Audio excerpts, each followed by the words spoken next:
Hello, everybody. I am Keaton, and this is Kid Catholic Season 9, Episode 19, and I hope you all had a wonderful Christmas. I know I did. Please let me know how your Christmas went down in the comments below. And I want to wish you all a Merry Christmas because it is still the Christmas season, technically until February 2nd, so I will continue to say Merry Christmas because I love Christmas. But it's not just Christmas that is happening. The new year is approaching in just a couple of days. And I know a lot of us have sort of mixed emotions about this new year.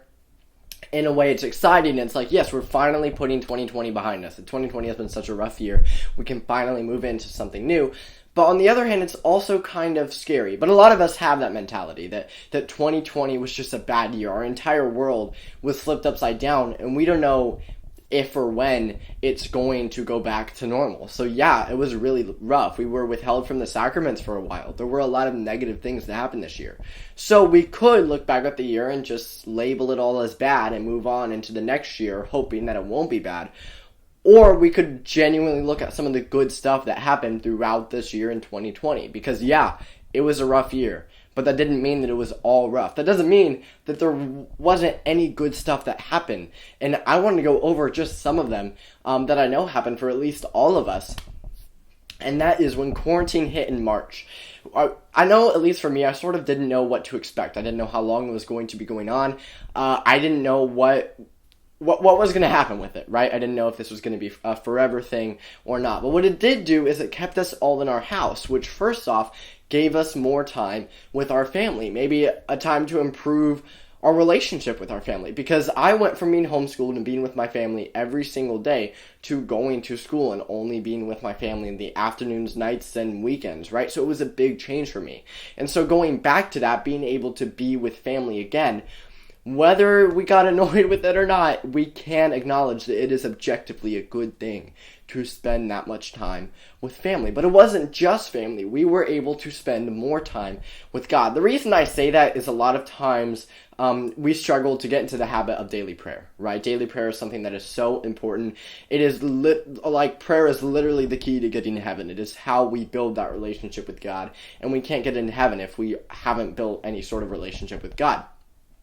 And so prayer is so vitally important, and a lot of times a big excuse for us not starting a prayer habit, at least for me I know, is, I don't have time, right? I go to school, I have homework, I have this to do, that to do, I just don't have time.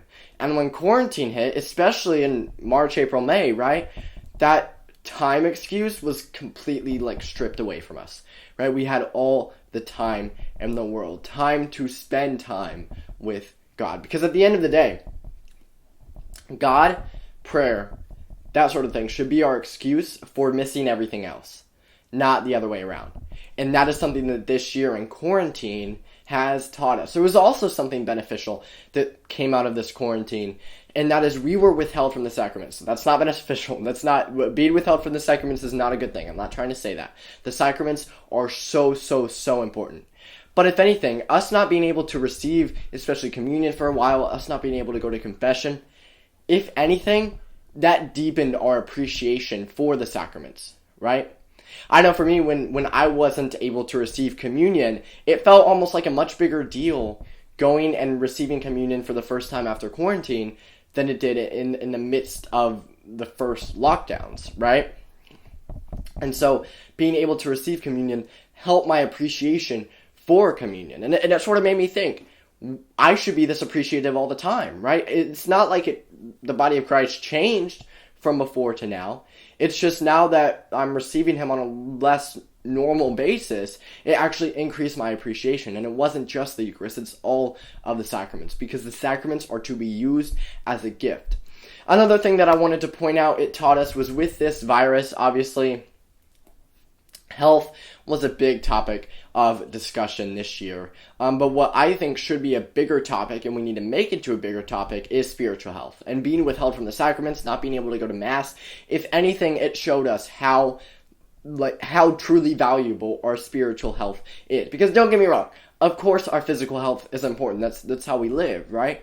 But our spiritual health is so much more important than our physical health. It always has been, it always will be the number one most important thing. And I think that that's something that we could all learn from 2020 is that, yeah, there were parts of it that were really rough. Our entire world has changed. We can't be with a whole bunch of people now. We have to wear masks wherever we go, right? Our whole world has been changed. But what it did was it deepened our appreciation for the sacraments, for our spiritual health, for our relationship with God, for our prayer life, took away our excuse of that lack of time, could have increased our relationship with Jesus Christ, and allowed us the ability to grow deeper with him. It gave us a chance to slow down, right? In our busy life, sometimes we get caught up in it. Sometimes we want to do this and do that and move on to the next thing and hurry up and hurry up and hurry up and get it done quickly. I mean, yeah, we had things to do this year. It's not like we had just a ton of free time every single day. But we had so much more time than I think we've had in any year, at least that I've been alive, right? And so it allowed us to slow down. It allowed us to take a step back, realize what is truly important, and that is family, and that is God. And that is something that we can all take from 2020. And not just from 2020, but we can take that mentality into 2021. Because like I mentioned earlier, yeah, it can be scary knowing, oh boy, 2020 was this bad. What is 2021 going to hold? If we have that mentality. But if we flip it and say, hey, I learned all of this in 2020. 2020 allowed me to grow deeper in God. What is 2021 going to hold? That is the way to go about it. Because yeah, things are scary. But God is there to help us through that fear, right? I'm sure God helped a lot of us through the fear this year. And so whatever the future holds, whether it's next year, whether it's the year after that, if we bring God with us, if we take God with us through that, then I'm not saying everything's going to be perfectly okay and everything's going to be handy-dandy. But it'll be so much better than if we were to go through it without him. So I want you all to let me know in the comments what big thing you guys learned or learned to appreciate throughout this past year of 2020. What are some of your favorite moments in 2020? Did you have a personal sort of achievement, something great that happened in your life that you would like to share?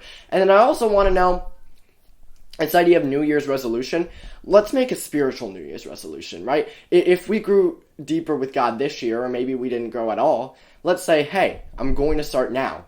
And not just take that through the year 2021, but through the rest of the years.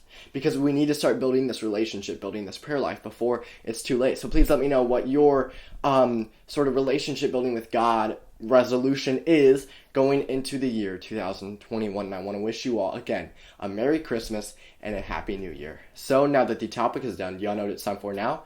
It's time for the Saint of the Week. And today's Saint of the Week isn't necessarily just one specific saint, but it is the Holy Innocents. And the Holy Innocents, the reason I chose them for this week's saint was yesterday was the Feast of the Holy Innocents, and it's always important to remember them. And they have a story that I kind of feel like we have a tendency to overlook. So going back 2,000 years, King Herod, who was not a good guy at all, heard that there may be a king arising, that king being Jesus, and he didn't like that. He didn't want anybody taking his spot as king, and so he gave an order to have any male who was 2 years old or under murdered in his town, right? And so an angel came to Joseph in a dream, told Joseph to flee, and Joseph successfully did so, and Jesus obviously survived. However, the Holy Innocents in that time, the male babies, did not, and they were killed.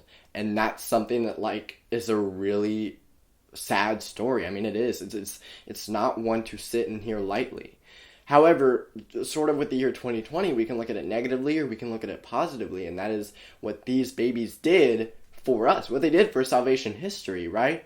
They allowed Jesus to survive, and as a result, the Catholic Church recognizes that they are in heaven, and it's also a reflection of what is going on today in our world when it comes to I'm not going to get into it, but when it comes to the pro-life versus pro-choice arguments. And so the Holy Innocents are definitely people who we need to remember, and we can look through for their help as well, for all that they did. Because like I said, their story is short. It's not like they went out and saved a whole bunch of people, but what they did indirectly saved Jesus Christ, and that is something that is truly, truly appreciated. And the Holy Innocents are always somebody to look back and remember. And just one last thing, I think we need to sort of stop overlooking their story. And I'm not saying that all of us do that, but we have a tendency to when we hear the Christmas story, when we hear Jesus was born. And what we need to know is how he was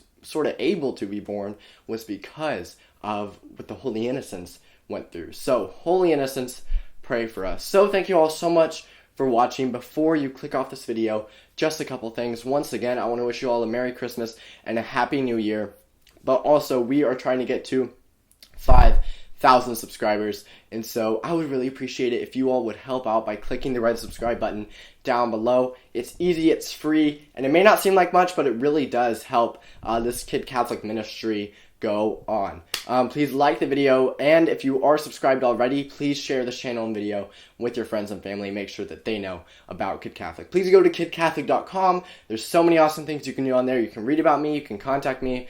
All of my videos are up there. You can buy your very own Kid Catholic t-shirt, or you can reach out to me about doing a speaking engagement directly at kidcatholic1@gmail.com because I am doing in-person speaking engagements. I've missed doing them throughout the shutdown, and I'm back at doing them. And so I would love, love, love to come and speak to your church, parish, school, whatever it may be. Please reach out to me and we can get details worked out. And then leave in the comments any saint or topic suggestions for future videos that you might have. So thank you all so much for watching. This was Keaton of Catholic, Season 9, Episode 19. And hi, Brielle.